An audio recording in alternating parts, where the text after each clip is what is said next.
wararkii ugu dambeeyay xaaladda dalkaasi Itoobiya oo xiisad dagaal uu ka jiro ayaan warbixintan si gaar ah diiradda ugu eegaynaa halka la kala marayo dagaalka u dhaxeeya Abiy Ahmed iyo Tigreega miyaa lagu kala adkaaday mise weli waa la ismari laayahay ilaa hadda warar xiiso leh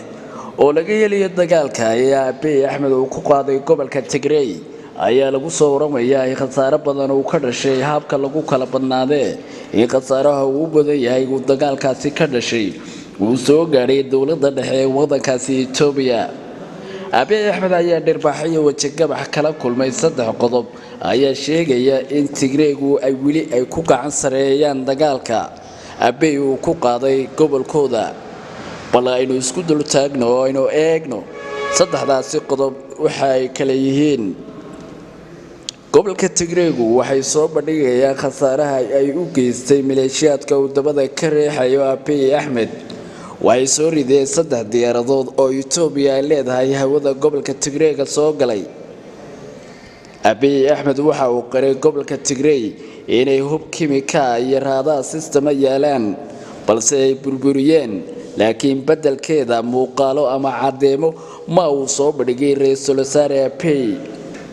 laakiin Tigreegu waxay soo bandhigeen diyaarado ay soo daadiyeen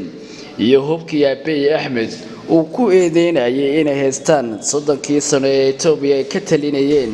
waxay dhisteen dawlad dhammaystiran ciidan dhaqaale iyo diblomaasi sidoo kale waxay gobolkooda ku yaala warshadaha hubka rasaasta sameeya ee Itoobiya leedahay sidoo kale hub heer federaal ah ayaa uu yaala gobolkooda bal hadda aynu eegno qodobka labaad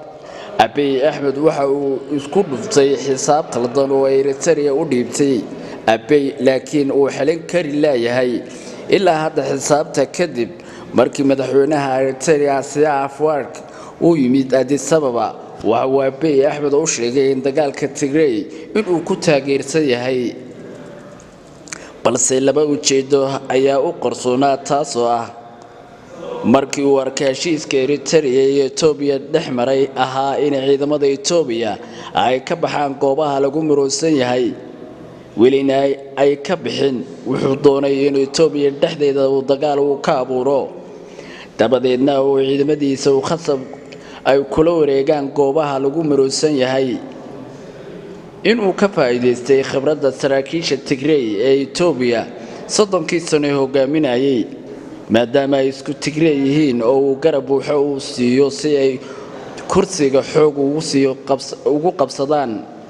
Eritrea Egypt Sudan Israel iyo Mareykan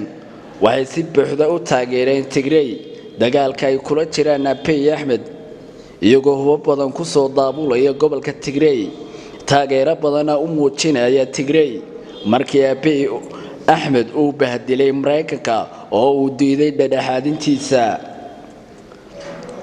warbixintan waxaanu ku soo gabagabeynaynaa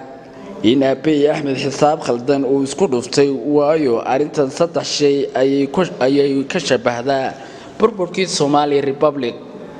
Siyaad Bare waxa uu islahaa jabhadii SNM Muquri isagoo isku tuhmayay inuu xoog iyo awood leeyahay balse kama aanu filaynin in dagaalka isaga ee gurigiisa ugu iman doono markuu Siyaad Bare ku fashilmay dagaalkii jabhadda SNM waxa uu isdhahay 4 milyan oo qof istirsifayn ku samee balse taa beddelkeeda dagaalka kuma weekaanin gobolada waqooyi balse isla koonfur ayuu ugu fiday ilaa uu burburtay jamhuuriyadda Soomaaliya oo isna suuliga aqalkiisa uu ku dhintay SNM dawlad ayay dhisatay awood dhaqaale mid ciidan leh isla Soomaaliya maanta burburkeeda ayaa la fahmi laayahay xaalka Abiy Ahmed wadadii Siyaad Bare ayuu maray markii uu jabhadda TPLF uu muquuri kari waayay waxaana uu dagaal ku qaaday 4 milyan oo qof oo dega gobolka waqooyi ee Itoobiya isla mar ahaantaasna goobihii dagaalkana waa uu ku jabay Abiy Ahmed Tigray region waa gobolka waqooyi ee Itoobiya gobolada waqooyi ee jamhuuriyadda Soomaaliyeed haddana ah jamhuuriyadda Somaliland waxay wadaagaan khibradda la xiriira dhanka dagaalka geesinimada hantida dhaqaalaha